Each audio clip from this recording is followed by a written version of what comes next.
Maintenant, nous allons essayer de faire la suite de l'héritage. Il s'agit d'un autre exercice. Et cette fois-ci, les classes phi, en plus de leur attribut spécifique, c'est-à-dire j'ai personnalisé f, en ajoutant un autre attribut qui s'appelle x, ayant une autre méthode qui s'appelle u. Et ici, j'ai redéfini la méthode m parce qu'elle appartient déjà à la classe mère. Et aussi, j'ai redéfini la méthode h. Pour g, je l'ai personnalisé en ajoutant un attribut y, en définissant une nouvelle méthode qui s'appelle v spécifique à g. Et aussi, elle redéfinit la méthode h sans spécifier la méthode, sans redéfinir la méthode m. Elle n'est pas obligée, d'accord, parce qu'il s'agit d'une classe mère. S'il s'agit d'une interface, pour le cas de M, à ce moment-là, G doit redéfinir toutes les méthodes qui sont déjà définies de manière abstraite ici dans l'interface. Par contre, c'est une classe concrète M, alors tout simplement G elle a le droit de ne pas redéfinir, par exemple le cas ici M. En plus de cette personnalisation, c'est-à-dire les attributs, la redéfinition des méthodes, les nouvelles méthodes, F ou bien les classes phi ont aussi des relations. C'est-à-dire la classe F, elle a une relation avec E. C'est-à-dire à F, il a plusieurs E. Chaque objet de F, il peut avoir plusieurs objets de E. Et chaque objet de E, il a un K, un attribut. La même chose pour G. Chaque G, il a plusieurs T. Et chaque T, il a un R. Aussi, ici, je factorise même les relations. Maintenant, M, la classe mère, elle a un ensemble de D. Autrement dit, même F, il peut avoir un ensemble de D. Donc, si je vais, on n'a pas fait ça. Très bien. Si je vais créer un package rapidement, maintenant je vais faire l'implémentation. Je vais créer un nouveau package. Je vais l'appeler 4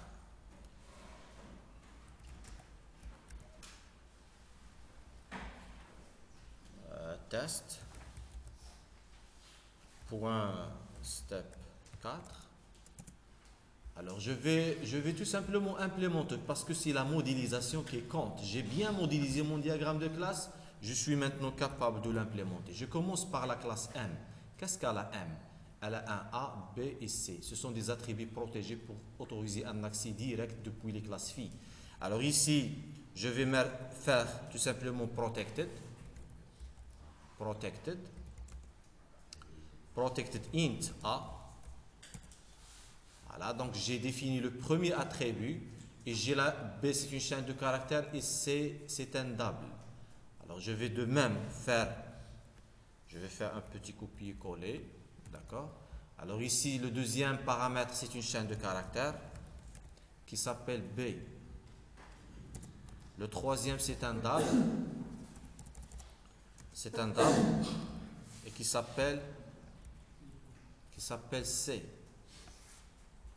Je continue l'implémentation. Jusqu'à maintenant, j'ai traduit cette partie de UML.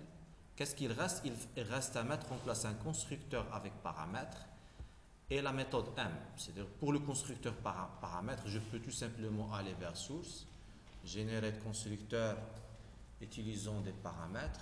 Je coche tous les paramètres et je vais faire un OK.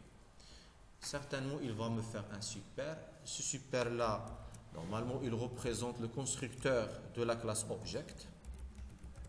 D'accord, le constructeur sans paramètre, parce que par défaut, si M n'hérite d'aucune classe, il n'y a pas ici le mot-clé extends, alors par défaut, elle est dans la classe object. Alors maintenant, j'ai défini ces attributs, j'ai défini un constructeur avec paramètres et je vais définir une méthode M qui peut changer, d'accord, public void M, qui peut changer les attributs, c'est-à-dire elle peut avoir un A, elle peut avoir une chaîne de caractères B et elle peut avoir un double qui s'appelle C. Et ici, je peux changer this.A égale à A, this.b égale à B, et ici this.c égale à C. Alors, je continue la traduction parce que tout simplement je fais la traduction. J'ai défini maintenant M, il reste à mettre H. Supposons que H a permis d'afficher les informations. Donc, public void H. D'accord? Alors, H, tout simplement, je peux faire un affichage des informations. Je peux mettre A2 points, je peux mettre plus A ici. La même chose pour les autres attributs. Alors, je vais faire system.out.println partout et je peux mettre ici B et ici C. Alors là, je vais mettre C. Ici, c'est B, c'est une chaîne de caractères. Voilà. Alors, qu'est-ce qu'il reste? Maintenant, j'ai défini toutes les informations qui concernent A. M, de manière directe. Qu'est-ce qu'il reste? Soit je vais aller vers cette partie pour compléter l'implémentation, ou bien je peux implémenter aussi ça. Donc, je vais mettre D. Alors, le D, c'est quoi? C'est une classe. Donc, c'est une classe, je peux aller la garder dans le même package parce que je suis dans un système de gestion de quelque chose. Ce système-là, il faut mettre toutes les classes dans le même. Il est préférable, ça dépend de votre organisation. Il est préférable de mettre toutes les classes dans le même package. Maintenant, je vais mettre la deuxième classe qui est D. D'accord? Donc, c'est une classe qui s'appelle D. Et elle a quoi comme attribut? Elle a tout simplement un seul attribut qui s'appelle J. Alors là, je vais mettre, c'est un attribut privé, donc je vais mettre private. Attendez pour voir, est-ce qu'il est privé déjà? Oui, il est privé parce qu'il y a le signe moi ici. Donc je vais mettre private int G. Voilà. Oui, je peux définir les getters et les setters de cette méthode-là, sinon il ne sert à rien. D'accord? Par la suite, il n'est pas accessible, il n'a aucune méthode pour le modifier, il est privé. Donc qu'est-ce que je vais faire avec? Il faut obligatoirement mettre ici, je vais mettre un constructeur au moins, d'accord? Et un get pour récupérer sa valeur. Donc je vais mettre un constructeur avec paramètre qui reçoit un entier, G, d'accord, pour le rendre utile, sinon il n'a pas d'utilité. This.g égale à G, d'accord? Et je peux utiliser une autre méthode pour récupérer son information, soit une méthode X pour afficher, ou bien je vais tout simplement utiliser un get. Parce qu'en général, s'il s'agit d'une entité, il faut définir les attributs, les constructeurs et les getters, etc. Alors je vais tout simplement générer les setters et les getters de cette méthode, de cette classe. Donc, générer les getters, etc. Voilà, donc je vais avoir cette G et getG. Voilà, donc, OK. Voilà, donc j'ai défini les getters, etc. de cet attribut. Alors, qu'est-ce qu'il reste à faire? Jusqu'à maintenant, j'ai fait cette classe à part, et je n'ai pas encore défini cette relation. Et ici, j'ai quoi? J'ai un M peut avoir plusieurs B. Ici, l'étoile pour dire plusieurs. Il faut faire attention, le M qui a besoin de plusieurs D. Donc la cardinalité se fait de ce côté-là, côté D. M, il a besoin de plusieurs D. Alors qu'est-ce qu'il faut faire? On a fait les collections, d'accord? C'est un ensemble. Donc le D, chaque objet D a un ensemble de... Non, c'est pas ça. Oui, c'est pas ça. Très bien. Ça, c'est M. C'est M qui a un ensemble de D.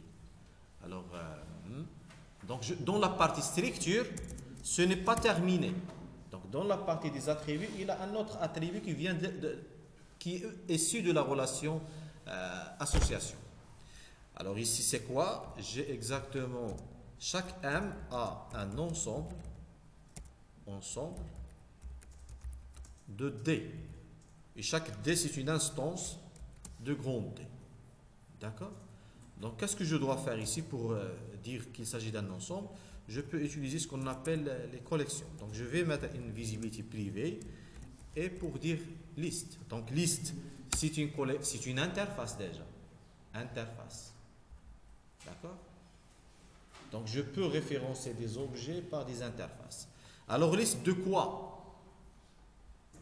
Ici, c'est le type générique. M, il a une liste de D. Donc, ici, le type générique, c'est quoi? C'est D. Donc, je vais l'appeler les D. D'accord? Les D. Comme ça, je vais mettre liste D. D'accord? Alors, égal. new array list. Parce que maintenant, list c'est une interface, mais array list c'est une classe qui implémente cette interface. La relation entre array list et list, c'est une relation d'implémentation. Maintenant, j'ai un objet qui s'appelle id. Celui-là, c'est un objet. Mais c'est un objet capable de contenir des objets de type D. C'est-à-dire, à un certain moment, je peux ajouter dans cet objet qui s'appelle D, je peux ajouter D1 de type D, D2 de type D, et ainsi de suite. D'accord? Alors, pour pouvoir ajouter, parce que je peux créer maintenant un scénario de test, d'accord? Donc, je peux mettre une classe programme ici. Donc, cette classe, elle est exécutable. Je peux mettre un m égale à new m. Il y a un constructeur avec paramètres, donc je suis obligé de l'utiliser parce que je n'ai pas redéfini le constructeur, je n'ai pas explicité l'autre constructeur sans paramètres, donc je suis obligé d'utiliser ici ce constructeur avec paramètres. Alors le 6 est un double, je peux mettre 12.2. Et voilà, j'ai un m. Si je vais mettre f.m.affiche.h, alors il va afficher les informations de... Parce que jusqu'à maintenant, j'utilise ça. Jusqu'à maintenant, je suis en train de tester. J'ai testé le constructeur. Qu'est-ce que je suis en train de tester? J'ai testé le constructeur en faisant l'initialisation. Et je suis en train de tester H. Alors, je vais faire un H ici, un point H. Si j'exécute, qu'est-ce que je vais avoir? Je vais avoir les informations qui sont ici. D'accord? Voilà. Donc, je vais avoir... Si je vais créer... et utiliser pour M, ici il y a une confusion, l'objet je l'ai appelé M, il y a une méthode qui s'appelle M, d'accord? Sinon je vais appeler ça M1, d'accord, pour ne pas avoir confusion, mais je peux faire ça, d'accord? Donc M1, donc ici M1 et ici c'est M1, M1 point M, d'accord? Et je peux lui passer un paramètre 33, c'est un entier. B, je vais mettre un autre texte. Et C, je vais mettre 13,3. D'accord? Et voilà, j'ai modifié les informations. Si j'affiche, pour le même objet, je vais afficher les informations, je vais afficher ces nouvelles informations. Voilà. Donc, jusqu'à maintenant, j'ai testé le constructeur, la méthode H, la méthode M. Qu'est-ce qu'il reste? Il reste à utiliser cette partie, c'est-à-dire les D. Les D, il faut ajouter des objets. D'accord? Il faut le remplir. C'est-à-dire, dans la classe depuis l'extérieur, je dois être capable de remplir la collection de les D. D'accord? Alors, qu'est-ce que je vais mettre? Je dois être capable de mettre M1 point, on dit une méthode ajoutée par exemple. Ajouter un enregistrement de type D1. Et D1, c'est D1 égale à new D. Et je peux mettre 3 par exemple. Maintenant, qu'est-ce que j'ai fait avec cette instruction-là? Qu'est-ce que j'ai fait? J'ai instancié cette classe. Et pour l'instanciation, j'ai utilisé ce constructeur. Donc, ce que je suis en train de faire, j'ai utilisé le constructeur avec paramètres et j'ai une instance de type D1. Et ce D1-là, je dois être capable de l'ajouter dans cette collection. Et finalement, cette collection, elle appartient où? Elle appartient à n'importe quel objet de type M. Et j'ai ici dans ma classe programme, j'ai déjà un objet de type M qui est M1. Donc, je vais tout simplement lui ajouter un D1. C'est-à-dire qu'il faut définir cette méthode. Cette méthode, elle n'existe pas. Donc, je vais aller dans la classe M et je vais mettre, c'est-à-dire, c'est une règle qu'il faut adopter par la suite. À chaque fois, vous avez une collection, il faut définir une méthode qui s'appelle ajouter. Sinon, moi, je préfère souvent de l'appeler add. Et juste pour le moment, pour ne pas faire une confusion avec une méthode add qui appartient déjà à la collection qui s'appelle liste, je vais l'appeler ajouter. Et par la suite, nous allons l'appeler add. Alors, ça c'est une règle, c'est-à-dire je vais mettre une fonction publique, void ajouter. Ajouter quoi? Ajouter un objet du type D ou add.add. Vous voyez? Donc déjà cette méthode qui s'appelle add, elle appartient à la collection qui s'appelle arraylist et qui appartient aussi à l'interface qui s'appelle list. Donc je vais mettre tout simplement ici add quoi? Add D. C'est-à-dire chaque objet créé depuis la classe programme, maintenant voilà, ajouter ça marche. Parce que j'ai mis en place une méthode qui s'appelle ajouter, qui reçoit un objet de type D et qui l'ajoute dans M1. C'est-à-dire M1, il est défini comment M1 maintenant? M1, il est défini de cette manière. Il a un A, il a un B, il a un C et il a un ensemble de D. Pour modifier A, je peux passer par 7A. Ou bien pour modifier B, 7B. Je peux définir les getters et les setters ici. Je peux définir getter et setter. Pour chaque attribut, même s'il n'existe pas dans le diagramme. En général, s'il s'agit des entités, il faut faire ça. Je suis capable de modifier ou bien de mettre à jour depuis l'extérieur. Je suis capable pour l'objet M1 de changer la valeur de A. D'accord? Je suis capable de changer la valeur de B. En utilisant maintenant les getters, etc. Une autre chaîne de caractères. Je suis capable de modifier C de la même manière.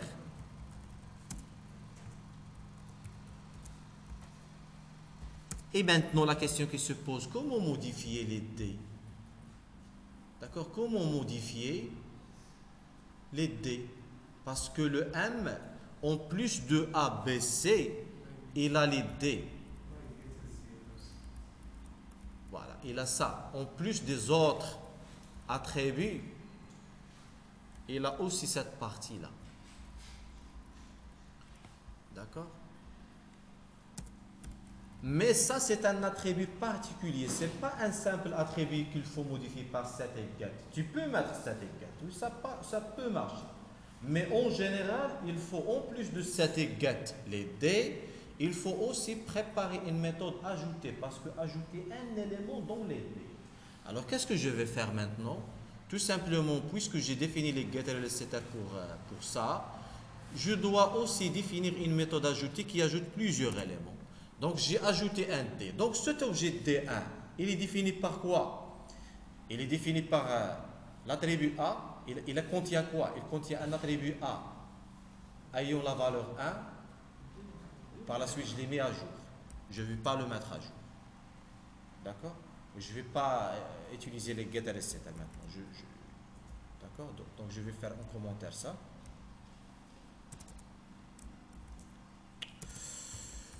Voilà, donc je ne vais pas mettre aussi le 7. Et qu'est-ce qu'il contient en plus? Le 7A, je ne vais pas mettre ça. Maintenant, mon M1, il a quoi exactement? Il a une chaîne de caractères qui s'appelle un texte, qui est B. Il a une valeur 1 pour A. Il a 12,2 pour C. Et pour les D, qu'est-ce qu'il a? Il a un D1. Et je peux de même définir un autre D2. D'accord? Un autre D2.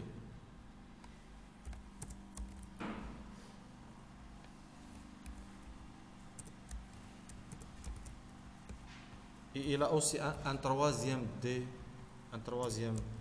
qui s'appelle D3. Alors, D2, il a la valeur 2. Et D1, il a la valeur 1. Maintenant, le M1, il est défini par la valeur 1, par un texte, par 12,2. Et il a D1 qui a la valeur 1, il a D2 qui a la valeur 2, il y a des 3 donc il est défini par cet ensemble d'informations. Maintenant, vous pouvez afficher, donc dans M, vous pouvez, en plus de ces informations H, d'accord, dans la méthode H, qu'est-ce qu'on a fait dans la méthode H? On a tout simplement affiché A, B et C. Et si je souhaite afficher sa liste de D, vous allez imaginer par la suite qu'il y a une facture qu'elle a un ensemble de lignes de commande. Donc c'est pareil. La facture, elle a quoi? Un identifiant et une date. D'accord? Un montant total et un ensemble de lignes de commande. Donc c'est ça. Ou bien un étudiant, il a un nom, un prénom, une adresse et un ensemble de notes. Donc c'est pareil. Donc ici, je dois aussi afficher, dans afficher, je dois aussi être capable d'afficher la liste des D. Donc pour les afficher, qu'est-ce que je vais faire? Je vais utiliser la boucle for each. Pour chaque D dont les D, d'accord? Pour chaque D qui s'appelle D, dans mes D, qu'est-ce que je dois faire? C'est ça. D.get J, son information, parce que chaque D il a un J. Donc je peux ici faire un affichage, d'accord, pour ne pas avoir un D, d'accord, ayant comme J cette valeur, d'accord. Et je vais faire la concaténation ici. Donc mon affiché, qu'est-ce qu'il va faire si je vais réexécuter mon application? Donc, qu'est-ce que j'ai fait? Alors je vais aller dans le programme pour voir qu'est-ce que je fais. M1, D, est-ce que j'ai affiché par la suite? Voilà, le M1.H, il doit venir après, parce qu'il n'a jusqu'à maintenant, il n'a aucun D. Donc il doit venir après l'ajout des D. Donc si je réexécute, je vais avoir mon objet M, il est défini par A ayant la valeur 1, par B ayant la valeur 1 texte, par C ayant la valeur 12,2 et un ensemble de D. Un premier D ayant la valeur et ainsi de suite. Donc ça c'est pour, jusqu'à maintenant je suis où? Dans mon diagramme. J'ai défini cette partie-là. Qu'est-ce qu'il reste? Il reste à encore définir cette partie. Maintenant je vais voir le comportement de F par rapport à cette partie de mon diagramme de classe. Juste pour vérifier ici. C'est déjà, ça risque de ne pas s'enregistrer par la suite. Alors je vais